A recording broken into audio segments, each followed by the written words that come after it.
we've just followed what we believe God led us to do and tried to be faithful there. And I think young people need to know that serving God, you're never doing that alone. God created us to need other people. And that's really important for young people to realize they're not going to do it on their own. On one hand, they're not going to do it on their own so they don't need to be prideful. They're going to fail. But they're not going to do it on their own so they don't need to lose hope because others are going to come alongside them. That's great. And that's been our experience all along. God has brought people alongside, has helped us just when we needed it. Yeah. Just when we were discouraged, God would bring somebody along to build us back up. Take time for him. Don't think, oh, I don't have time, I don't have time. Yeah, you do. You want him to have time for you. Yeah. Give him some time. He'll be there. He is there. Yeah. And he doesn't leave you alone.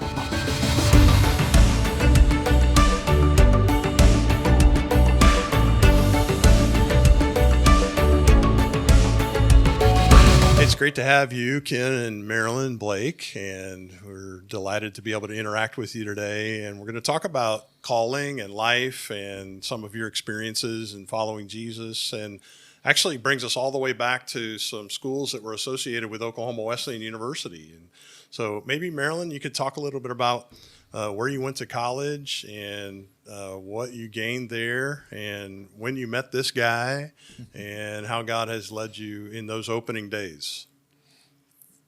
Wow. A lot of memories. Well, first of all, I am who I am because of 2 adoptions. Okay. I was adopted into a Christian family when I was 6 weeks old. And when I was 8, I was adopted into God's family. Amen. And a couple of years later, I knew that God wanted me to be a missionary. Okay. And our pastor at that time had been a missionary, he and his family. And so that's what I prepared for. But I thought, okay, what do you do? How do you do that? How do you know what to do? Yeah. And I thought, okay, nurses or teachers. And I thought, I'll be a nurse. Okay. And so my father had helped move the school from Colorado Springs here, and so my parents were familiar with here, and so I knew that this was where I wanted to come. So I came my senior year of high school, for the last year that they had high school here, Okay.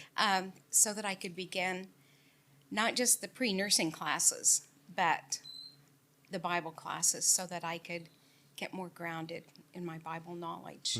And trained to be a nurse and haven't been able to do it overseas at all. Okay. But God has used it. Yeah. So I think you had mentioned off camera a little bit that your father, or was it your grandfather, that loaded up farm trucks? It was my father. Your father, and moved all of the files and whatever else the university has from Colorado Springs all the way to Bartlesville, Oklahoma, and several trips. Yeah. Yeah, to move the school here. That's a delightful story. Ken, how did you end up associated with what is now Oklahoma Wesleyan University? Well, I'm from California. I was in Fresno, California. And as I started going to the church when I was 12. I had a friend that invited me and said, you should come to church with me. And I said, why would I want to go to church? And he said, we have a softball team. Okay. And I said, well, there's a reason. Yeah. Fast pitch or slow pitch? It was slow pitch. Okay. Softball. So I went so I could play softball and found out there was a God that loved me. I'm from a broken home. And that was a question, I think, in my mind, even back then. Does anybody really love me? And found the Lord when I was 12.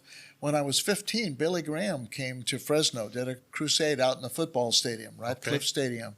And it was there that God spoke specifically to me about being a pastor. And it's a little bit funny, I think. We were up in the upper stands. Mostly the teens went up there. And they weren't paying attention to Billy Graham. And it kind of bothered me. And I thought, wow, this is one of the greatest preachers of all time. Why aren't they listening? And during the prayer time, God says, who's going to reach this generation? And my answer was my best friend, Phil Hardgrave. In fact, he came back here to school with me when we came. He was on the basketball team. He played the guitar. You know, I thought he's the perfect choice. And when the Lord said, "No, I want you," I was so humbled. It was so hard for me to understand. So I went out, told my new pastor. At that time, he was a new pastor at our church. I think God's called me to the ministry, and he said, "Yeah, I knew that." And I said, "How did you know that? I didn't know that." And he said, "You didn't tell me?" And I said, "No." He said, "I guess the Lord told me, because the first time I met you, I thought this guy's planning to be a pastor." And he wanted me to stay in Fresno. There's Fresno Pacific Christian College out there. Yeah. Several people in the church had gone to Azusa, and they wanted me to go to Azusa. But William S. Deal, old-time evangelist in the Pilgrim Church, came through and he said, "Ken, if you're going to be a part of this denomination, you should go to a denominational school. You'll meet the other pastors, you'll meet the missionaries, you'll meet the church leaders." That all made sense to me, and I'm so thankful that I came to Bartlesville, even though my guidance counselor couldn't find it in her book. But I'm thankful I came here, because it was absolutely true. I was in class with John Connor, missionary, and with Ora Lehman was here before me, and church officials and the DSs. It makes sense. And it made sense then, and it makes sense now. So I'm very thankful for William S. Deal for amazing. pointing that out and getting me back to Oklahoma from California. Yeah, I just had a conversation with a student about be careful who you hitch your train to, and where you're trained, and what kinds of goals you think God has for you. So, Marilyn, you were close to 10 years old, if I just heard your math right, and you sensed a call to missions. So you meet this guy at some Bible college, and he's called to be a pastor. So how did that work? I prayed a lot about it, and I felt like God was saying, "It's okay, because you need that experience before you go, Okay. and I'll take care of you." Yeah, that's great. Well, we're glad that people can still pray about those things and be led of God. And so, Ken, you knew she was called to be a missionary, and you're called to be a pastor. Sometimes I think we divide those two things too much. Too right? much. But- And exactly. I remember thinking, this is not going to be a good marriage with her overseas and me here. and we did seriously pray about it. And we felt like God put no borders on my call. And even though I've done a number of different roles, I've always considered pastor. That's who I am. I'm a pastor. And so pastor here, pastor in Germany, pastor in Russia. And so we felt it was in God's will for us to get married. I think some people wondered, did you just want to do that, or did you really hear from God? But I think we really heard from God. Yeah. Her father said she couldn't get married until she finished her nurse's training. Yeah. So 10 days after she finished, we got You waited married. 10 days, huh? Yeah, And we I took waited my 10 days. state boards on our honeymoon. Wow. Yeah, we couldn't There's a afford story. anything else at that We point. don't have time for that story today. And it was between my junior and senior year. So we came back down here Okay. for me to finish. And that year she worked at Jane Phillips, which is something else now. Yeah. And was the school nurse. Okay. And so she did a double job, and I drove school bus for the Catholic church school here in town. Okay. Yeah. So we were busy. That's last year. Right. With the beginning of ministry, though, the first church that we took was one that was basically dead, Okay. and it's still going. That's Yeah. great. And then he moved us to start another one, and then said, "Let's."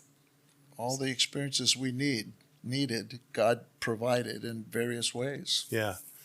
I've been fascinated to listen to people through life and ministry, and it doesn't have to just be A and B. It doesn't have to just be pastor missionary, but God's call goes A to Z in wholesome vocations and using individuals to advance the kingdom of Jesus. And that's what we're all about as a university, and training in different majors and what have you. But I've always been fascinating, and it's something that seemingly very simple, but also very profound to say, I prayed and God led me.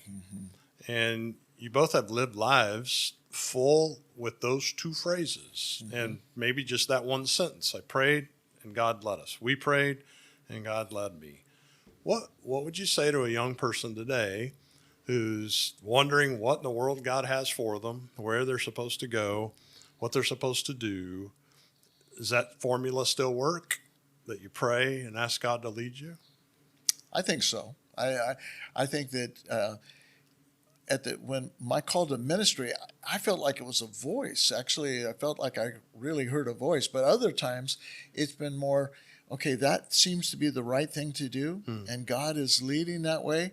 And so I'm going to keep going that way until God says no, or until it changes the direction on it. Going overseas was a huge challenge for me. Yeah. I mean, she was ready. She was packing things as soon as we heard about the opening. Tell us a little bit about that. You've left here. You went to pastor on the western coast of the United States in the Northwest region, a church that was not healthy. Perhaps Dad had to restart and take what you could get and don't throw a fit and keep working hard. Then you were in other churches. And then after a number of years, Ken, you start to feel like maybe you're supposed to go across the pond. Yeah. The Decade of Direction was a program to start missions in continental Europe. We realized we'd been in missions in Africa for 125 years at that time, South America for many years, but more and more, the whole world was recognizing Europe was a mission field. Yeah. And so that was presented. And Marilyn was in the women's meeting. I came out of the meeting where that was presented, and I said, honey, how would you like to go to Europe? And she thought I was talking about a vacation. Yeah. And you said? On our salary? That was exactly what you said. Yeah. On our salary? And I said, no. But, I didn't really think they were looking for, and they weren't. They were looking for younger couples. At that point, we were approaching 40. Our kids we had one teenager already, two approaching that. And but I signed up to pray. There was a chance. They sent out prayer requests every month, pray. And one of the other pastors on the district signed up to pray. And we met each other Mondays. I probably shouldn't say we played golf every Monday. But, My grandfather called that cow pasture pool, but go ahead. That's it, yeah. We and as time came around, the prayer request said, pray for someone to go, because they had talked to missionaries, they had talked to other pastors they thought about, and there was nobody stepping forward. And Floyd McCallum was the other pastor. Floyd said, I think we should call. And I said, I don't know, Floyd, I think we should pray. And he said, no, we need to call. And we made agreement. He called, I prayed. And we called at the strategic time that they were saying, unless somebody calls us. Now, we've asked everybody we know, unless somebody calls us, we'll just get up at general conference and say, it's not the right time. It'll be later. And Floyd called during that meeting. And he had worked at headquarters, so he knew some of the people. And he got one of the secretaries. She said, well, they're all in a meeting. And what do you want to talk about? And he said, well, Ken Blake and I are kind of interested in talking about going to Germany. And she said, just a minute. I think they want to talk to you. Take that call. And that was in March. In August, we were in Germany already. That's how quickly it went. Yeah. 3 months later, you're in Germany. Right. And you've been in Europe, the first Continental Missionaries in the Wesleyan Church to Europe. Yeah. Very significant for me to be seated here with you today, because my daughter, who is a young adult, is a full-time missionary in Eastern Europe. So thank you for planting the seeds and starting that kind of journey across to the European continent. And there for how many years? 35. We went over in 1988. Okay. So what's it like to start a mission in a place that is new to you and new to your denomination, and There isn't a whole set of family that's greeting you and a big lot of friends that are ready to welcome you off the plane or the boat or whatever it was that you went on. What was that like, Marilyn, to start over? Well, it was very interesting with its ups and downs. Yeah. First of all, we had gone to a cross-cultural training, and at the end of that, they took us aside and said, "We're sure you know this, but your chances of survival with your family intact for a full term is 0." Wow. And how old were your kids at the time? 14, 12, and 9. Wow. And we were packed. We were on our way. Our things had already been sent. And I cried all night Yeah. and prayed, cried and prayed. And God said, "I didn't call you to lose your kids to him or to us." Yeah.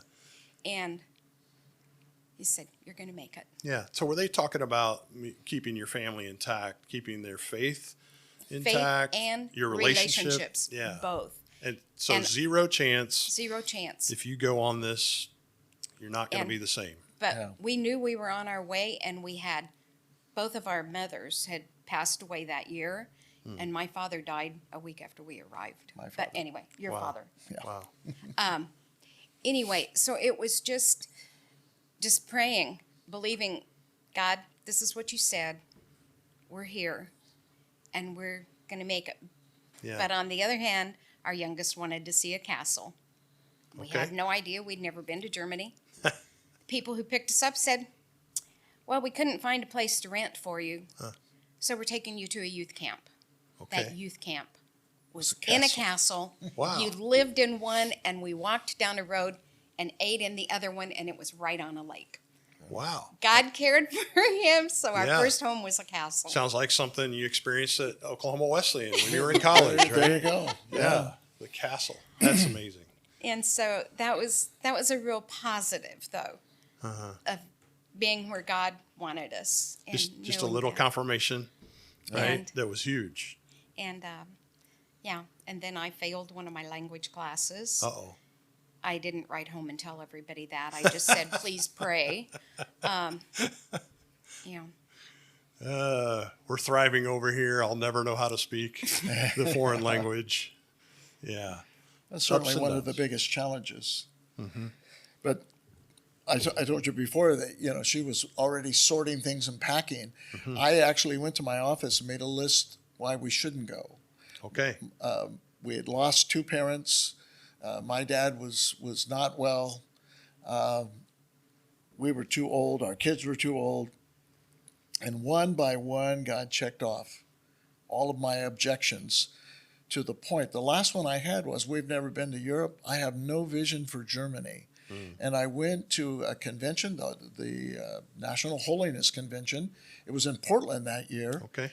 And Jeannie Van Beek, she was of the same time period as Corrie ten Boom. Okay. She got out in Bible college in New Zealand. She was telling a story about her life, how God gave her a vision. They went up in a platform that at the school, and if it was a clear day, you could see something on the coast. And she went up with her friend, and her friend said, "I see it," and she said, "I can't see it."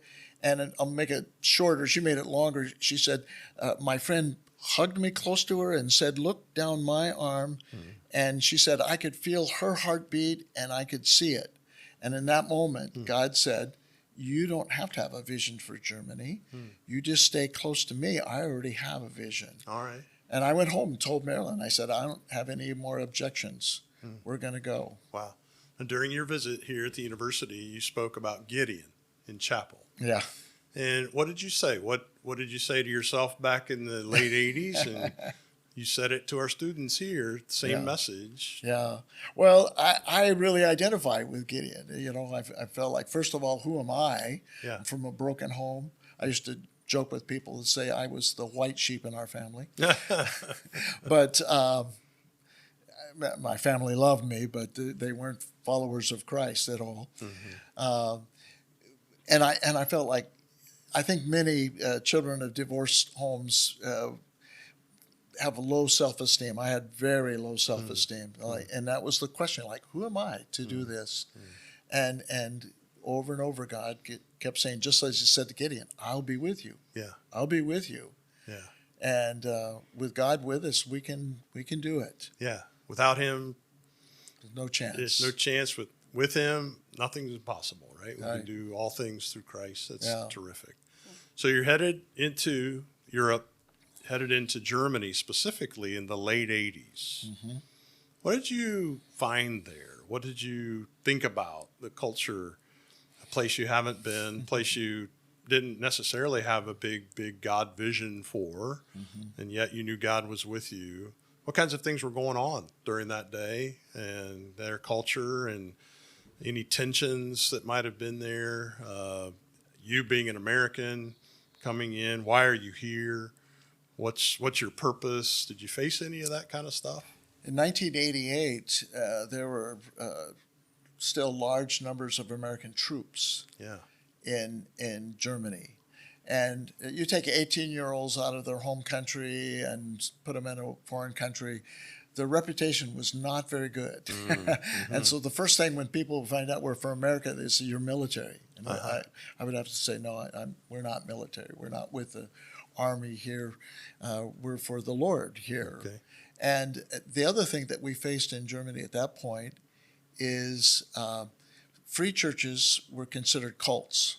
Okay. Okay, so if you weren't part of the Catholic Church or the state church, many people think it was the Lutheran Church, but actually, after the war, Hitler had put the Lutheran Church and the Reformed Church together, and it's just called the Evangelisch, which means Protestant church. But it's a state church. There's state church and the Catholic Church. They both receive tax funds and things. And if you weren't a part of one of those two, you were part of a cult or a sect, they would say. Okay. And I got so tired of trying to explain we're not a sect. I finally told people, look, we're a Bible-believing sect. Okay. And Yeah. we trust in the Lord. The other thing I think that was difficult going into Germany at that time was Germans look a lot like Americans. In fact, I mean, most Americans have some roots back towards Germany. I do. Yeah. But the culture still is a lot different. It seemed to us that everybody was rude. Okay. They were very straightforward. Okay.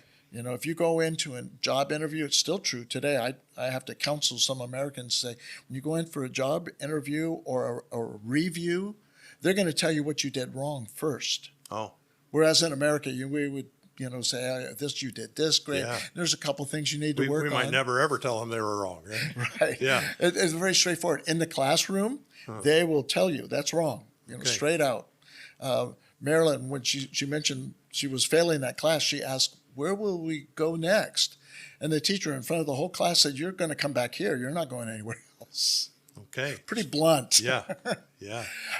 After you get to know the German people, you realize it's not rudeness or bluntness. It's just honesty. It's just straight out. In fact, they kind of wonder about people that say, I have 5 best friends. That's not a thing. And you have one best friend. How could you have more than one best friend? Yeah. So we had to learn some of those things. Some of them in funny ways, some of them in hard ways, but we had to learn to be a part of that culture. Marilyn, when did you first realize when you're in this new country, you're trying to learn, you're not doing so well in language class apparently? What did you do when you were overwhelmed? It was too much. Well, there were times I would cry. But I remember after this teacher telling me that I couldn't go, and I said, then I don't need to take this test. It was a 3-hour test. And she said, no, you do. And I did something you're not supposed to do. I said, why? And she said, because you need to prove to yourself you have learned something. Okay. You just don't know enough to go on. But how do you go home and tell your kids that you failed? Yeah. And that was really hard. Yeah. And through my tears and all that, the kids said, we'd planned to go out and Celebrate. which we didn't do very much because of the cost differences and all those Right. things. Right. And they said, no, we're going to go and we're going to celebrate. Yeah. That's You great. made the first 18 weeks. Yeah. So And then you went back. I went back, You persevered. persevered, and I learned. That's great. Could never do all that I wanted to, but did that. Then after our 4 years there, God says, well, let's send you to Russia. Okay. And that's a whole different language. Yeah. Yeah. So before we go on, I just need to know, when you celebrate in Germany, you went out to celebrate. Was it strudel? Was it ice cream? We went to a pizza restaurant. You went to a pizza restaurant. Okay. Domino's. No. No Domino's. Nothing like that. Okay. One of the things we discovered that pepperoni is not the same as pepperoni wurst. What we have over here, the meat, we call pepperoni. That's made from pepperonis, which are peppers. Okay. So we thought, oh, I know that word. So we ordered a pepperoni pizza, and it came with all these green peppers on top of Oh, it. okay. They got the pepper right. They got the pepper. Just not the roni, whatever Yeah. that means. That's great. So, as missionaries, as Christian workers, you've prayed for your own children, let alone the children of Germany, Russia, the children, grandchildren. What are some things that you would say to a parent today who might be watching and they're wondering about how their kids are going to turn out? You had the message that they would never stay intact with you or with Christ if you went on this trek to missions. Were there any disciplines, in a good way, meaning spiritual disciplines, that you were just consistent with your children? How did you pray for them? What did you do to try to help beat that odds that you were given that it would never happen? We continued having daily devotions as a family. Yeah. And praying with each one of the children before they went to sleep. And talking about things. And there were other times that we would actually have them do some devotions. And we included them in the ministry. And we think that that was a real key of so that they were a part of things. They weren't left out. It wasn't just dad and mom. Yeah. But we were a family, and we were serving God together. It's good. It's amazing how simple things can be the drivers, if you will, of making sure that somebody's connected and we're connected, communicating as a family. You both valued your education through the university here.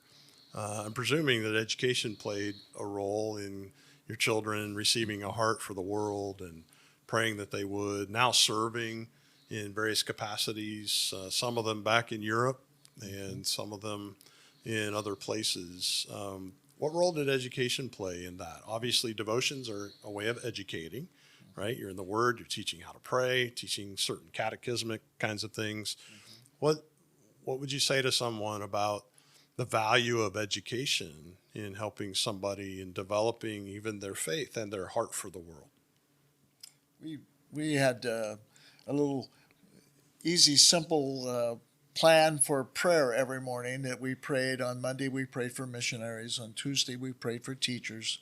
Wednesday, we prayed for world leaders. Thursday, we prayed prayers of thanksgiving. Friday, we prayed for their friends. Saturday, we prayed for salvation of friends. And Sunday, we prayed for the church services. And our kids today, we hear them having prayer with their kids, and they're doing the same things. And that's kind of a neat thing. We knew that if they were going to be a part of the ministry over there, they needed to learn German. And when we first arrived, we put them in an English-speaking school because we got there right before school started. But the German teacher in that school, it was a Defense Department school, helped us get them into a gymnasium, a German school, as guest students. And so they learned the German language, and then they could be more a part of the ministry. And much later, I read some research that said that made a huge difference, that if children feel like they're part of the ministry, they're much more likely to stay involved in it and come back. And absolutely, we encourage them to come back and finish their education over here. All three of them have master's degrees in various things, but all three of them are in ministry, and that's more important. But education was a big part of it. I tell people today it might cost to get your kids in Christian education, Right. but it will cost so much more if you don't. It's worth it. It's the element that's worth it. As pastor out in the Northwest, I saw some families that said, "Oh, it's too much, too Right. expensive," Right. and some of those have experienced hardships and sorrows that I think they would have missed had they encouraged and paid the price so their kids could be a part of Christian education. Right. Young adults make decisions, but what kind of environment are they going to be in? What's that worth? Right. We have the same conversations today. Yeah. And personally, I invested a lot in children when they were in my home, and I wasn't willing to throw them to just anything to influence them and expand the minds that they were given by God, and wanted them to be in a place where they could grow in their relationship instead of a place that would tear them down. It was interesting going into Russia. God actually called our oldest two children to Russia before he called us. Wow. And so that was, Yeah. Michelle was on the first youth camp team that went in, and That's great. Matthew had already signed up for commission before we knew the Wesleyan Church was even going to be part of and commission. that's Okay. what took us in. That's And then great. we went in as his supervisor. Yeah. We didn't know that ahead, but he already. Children will lead them, huh? Yeah. That's great. We've had vast experiences in 30 years in foreign missions in places outside of your home country. What have you seen change in 30 years? What would you say are some significant changes in doing ministry away from home or in foreign missions over the last 30 years? The positive things happened in Western Europe is that evangelicals have a much better name. They're not considered sects anymore or cults because they have stepped up and they've done not only spiritual work but humanitarian work. Our works in Czech and Germany and others, the refugees coming out of Ukraine, they've really stepped up and reached out and made significant differences in their lives. So that area has actually become a little easier.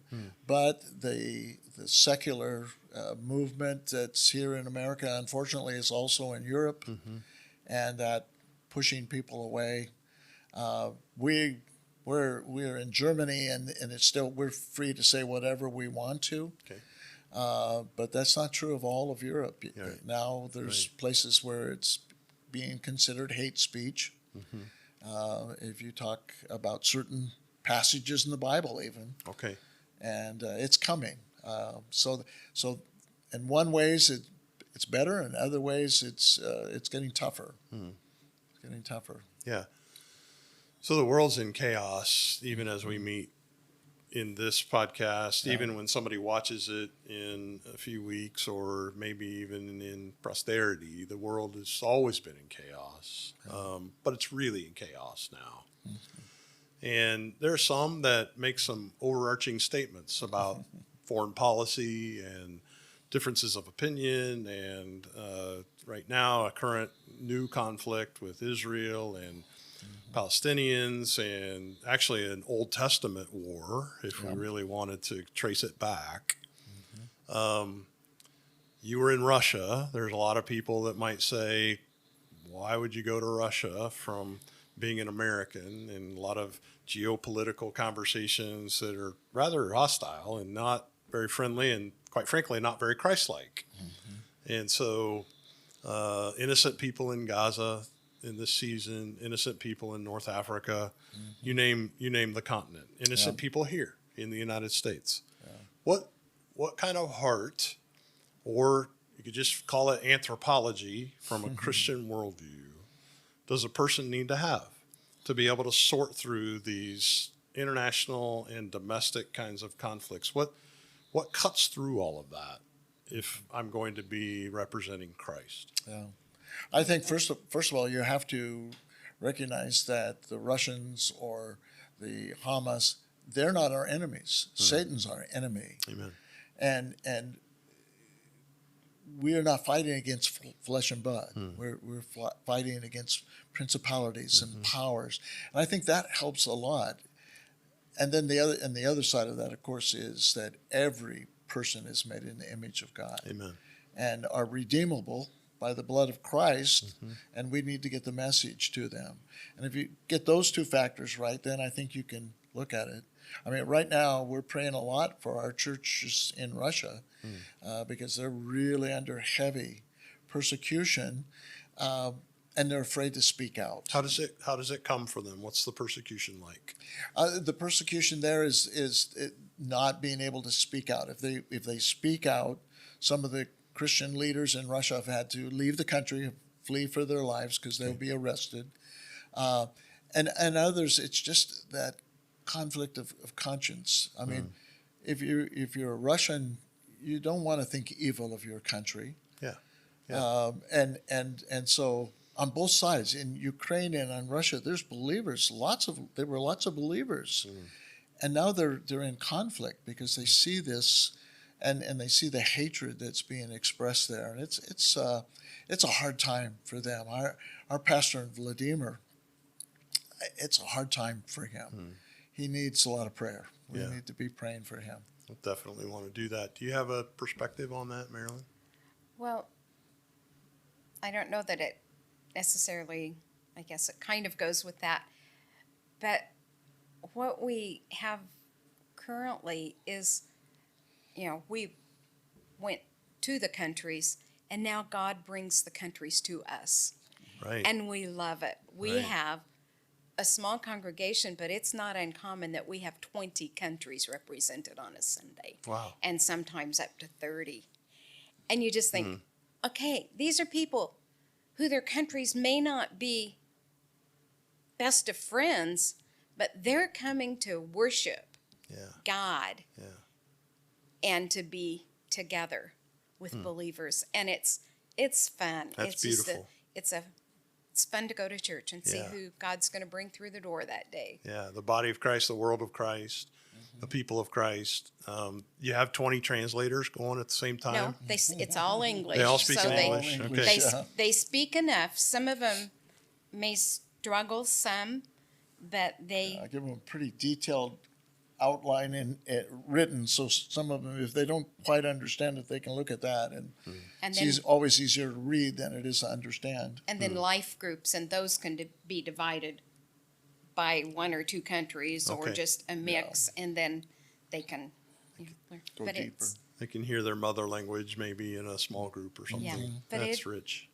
But it's just amazing. So I have to ask, what are the potlucks like in Germany? When you have Wonderful. 20 countries. Wonderful. Wow. Because Yeah. you bring the best of the best when Yeah. you come and from your country, and I tell you, except some of them we have now learned that we put little warning signs by some of them that this is very hot. We have Okay. 1 flame, 2 flame, and 3 flame dishes. Wow. You got the restaurant labels and all, Yeah. and no pepperonis unless you just want peppers on the pizza. We had a man from Northern Africa that came and brought a drink, and he said, "Pastor, you got to try some of this. And it's made from ginger." And I thought, well, I kind of like ginger. That's not too bad. Yeah. Burned all the way down. All the way down. But we were working with some orphans at that point, and had a girl that we had invited to come from the same country. And she took a sip of that, and she said, "Oh, that's just like home." Yeah. It was. Yeah. That would be amazing. So Ken and Marilyn, you were awarded with an award from the university around the category of faith and being faithful servants, and being inducted in the Hall of Faith is what we would call it. It's not the same as the book of Hebrews, perhaps, but that line continues on today of faithful servants. Marilyn, what does faithfulness mean to you? Being there, being ready, being willing, and not always putting yourself first. Yeah. And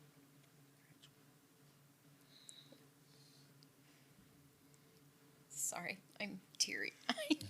It's all right. You know what it means, and you also know what it costs to be faithful. Yeah, and it's not just money, right? Right. It's family, it's home, friends, what's familiar, putting yourself in places, trying to find the right train in Europe. There's a lot in what it means to be faithful. but not giving up. And I think one of the things that I think has helped me through all of these years is partway through, well, it was while we were still in our first 4 years, but was the verse or the words that God gave me that are repeated so often in the Bible. Don't be afraid. Yeah. Don't be afraid. Yeah. Don't be afraid. That's And good. those are circled in any Bible that you would look at that I have read since we've been overseas. That's great. Well, one of the common two-word phrases, at least in English in the Bible, are the words one another. It's about 80 times. You've had each other, you've had multiple friends and classmates from here, and lots of hope that you've trusted in and given out. Someone called someone the other day a dealer of hope. If you're going to be a dealer of something, be a dealer of hope. You've done that, and we're so appreciative of that.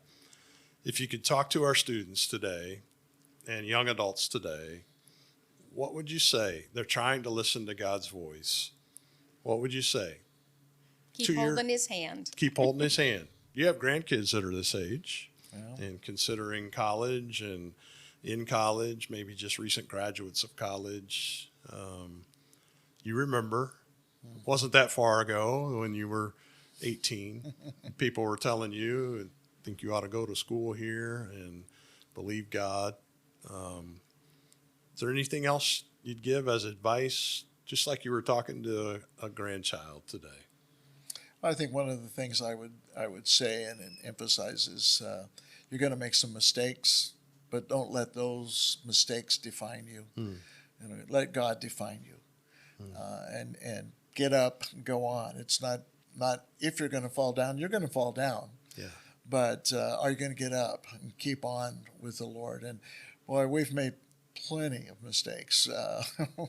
We're very humbled by being honored here. Because sometimes we think, well, we haven't done anything all that extraordinary. We've just followed what we believe God led us to do and tried to be faithful there. It was tough going into Europe just our family without a team. I'm big on teams. I believe teams. But God put a team around us. There was a Salvation Army pastor. There were some other people in different groups that just kind of helped us, just lifted us up and gave us. And I think young people need to know that serving God, you're never doing that alone. You don't have to do it alone, and you're not doing it alone. God will bring those people alongside. Put a commercial for my son, Ida We. The idea is that not only you find your strengths, you find who you need. Not your weaknesses, but who do you need? Yeah. God created us to need other people.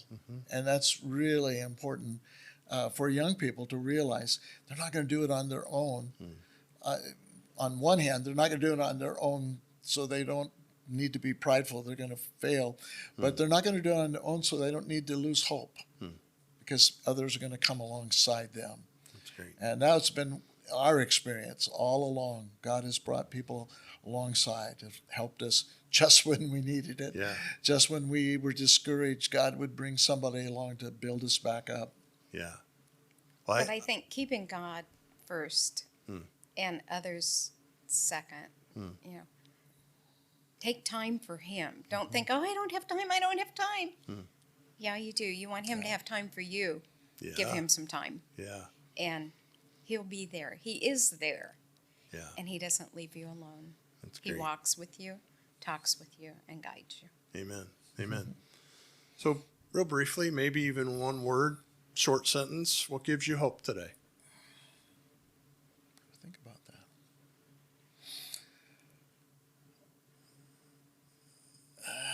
I think, I tell people when I was a young boy, all the old preachers said, Jesus is coming soon.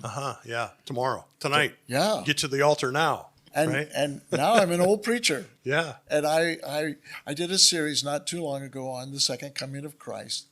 And I realized that Paul believed Christ was going to come in his time because he wrote, we who are alive and remain. Yeah. And I thought, well, if Paul could believe that, I can believe that too. So I do. I think that's a part of that. Part gives me hope is that Christ. We know who wins. Christ is coming, and I think soon. Yeah. I might be wrong. I'm not going to set any dates. No, not going to set any dates. Yeah. Yeah, that's great. Marilyn, anything you want to say? What gives you hope today? It just the fact that God's there and he's there and he knows what he's doing and he knows how to help us, guide us, lead us, and bring some tough times in that'll challenge us at times, but he says, I'm here. Yeah. Don't give up. Amen. And Praise the to Lord. just keep holding on. Good. All right, so I've got a surprise question for you. It relates to me in my position right now. When you were at Bible college, did you ever pull a prank on the president? And what was it? I'm the president. And remember, God is listening. Yeah. I did some pretty interesting ones on the Dean of Men, but I don't think I ever. Dr. Bonner was just, he was a missionary and a statesman and a precious man of God. I don't think we ever thought about pulling pranks on him. All right, so how about the Dean of Men? You remember a prank? Yeah, Wirt Hall. That's my German computer. German, Wirt Hall. Yeah. Wirt Hall down there has the doors that open inward and poles outside. Yeah, there's railing there. Yeah. Yeah. And if at one point the Dean of Men didn't want us going out the back window, so he screwed all the back windows tight, the screens and stuff on. Don't tell the fire chief that. Yeah. But anyway. Yeah. That's, but he forgot to remember that if you took a chain and put it around that pole and onto his door, he could not get out. After chapel, we hear this banging. Somebody went down and let him out. Let me out. That's great. That's great. I don't know who did that. Those but railings it are was still somebody. there, so hopefully our students aren't listening to this. They can still do that today. We've taken the screws out of the screens. That's good. Sure. The screws are out of the screens. You can get out if you need to. Yeah. We also tied fishing wire to the bells and tied it up high in a tree so it couldn't be seen. And late at night, we would slip out and ring the bells. Yeah, that's great. You guys were rascals. That's what you were. Listen, I picked up some of the board members, sometimes for board meetings and stuff from Tulsa. I tell you, they did a lot worse things than we did. Yeah, I'm sure they've carried on from even through my generation. And the thing today that kind of ruins a lot of fun are called cameras. And we know within about 10 minutes who did what and have some fun with that. But listen, it's our delight to have you here as a part of the BeyondU broadcast today. And just want you to know how much you're appreciated and loved. Thanks for your faithfulness to the Lord and for your witness and for your testimony here to our students and our audience. It's been a delight to have you at Oklahoma Wesleyan again. Thank you very much. Thank you very much for this And opportunity. may you be blessed, and you personally as well as the students and the leaders, and may the Lord just pour out his blessings upon all of you. We've Amen. been encouraged this weekend to see God has a great future for Oakville. I always want to call it BWC or CPC, but it's Oakville now. So we're encouraged to see the future. It's great. We are as well, and you're part of that. So thank you.